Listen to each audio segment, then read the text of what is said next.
લીંબડી કે જે અત્યારે તરબોળ થઈ ગયું છે, મેઘરાજા એવા વરસ્યા છે કે ઘણી બધી જગ્યાએ ગામોનો સંપર્ક કપાઈ ગયો છે। ભારે વરસાદથી જાંબુ રામરાજપર વચ્ચેનો કોઝવે તૂટી ગયો છે। કોઝવે તૂટતા નળકાંઠાના 7 ગામોનો સંપર્ક તૂટી ગયો છે।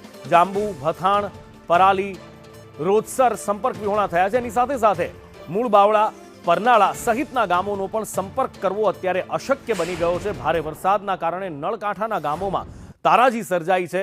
ધોળીધજા અને નાયકા ડેમ ઓવરફ્લો થઈ ગયા છે। આ પહેલો જ વરસાદ અને પહેલા વરસાદમાં જ ડેમ ઓવરફ્લો થયા છે, એટલે સમજી શકાય છે કે વરસાદની ઇન્ટેન્સિટી કેવી હશે।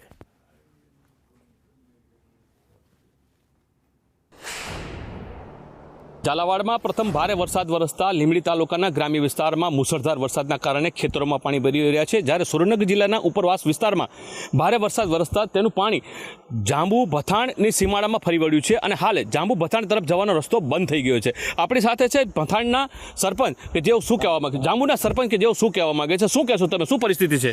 અમારે હાલ ઉપર ધોળીધજા ડેમ અને નાયકા ડેમ આવેલ છે। એ બંને ડેમનું પાણી છોડતા જાંબુના ખેડૂતોને બહુ મોટું નુકસાન થયેલ છે, જેનો આંક ના કરી શકાય તેવું। ધોળીધજા ડેમમાંથી પાણી છૂટે એટલે સીધું સિયાણી, જાંબુ, રળોલ, ભથાણ આ બધાય ગામને નુકસાન કરે છે। રામરાજપર વગેરે ગામને 10 થી 12 ગામને નુકસાન કરે છે અને બધી નદીના પાળા નષ્ટ થઈ ગયેલ છે।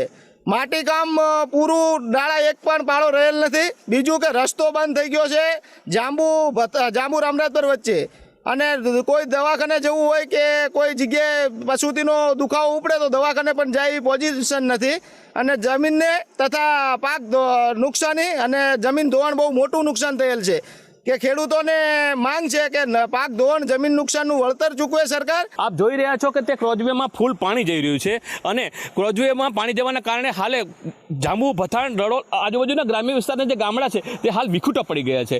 ઉપરના નળકાંઠાના ગામડાઓ હાલ વિખૂટા પડી ગયા છે। લોકોનું કહેવું છે કે આ ગામને જોડતો જે ક્રોઝવે છે ત્યાં આગળ પુલ બનાવવામાં આવે, જેથી દર વર્ષે સર્જાતી આ પરિસ્થિતિનો ઉકેલ આવી શકે। સંદેશ ન્યૂઝ, અશ્વિન સિરાણા, જાંબુ।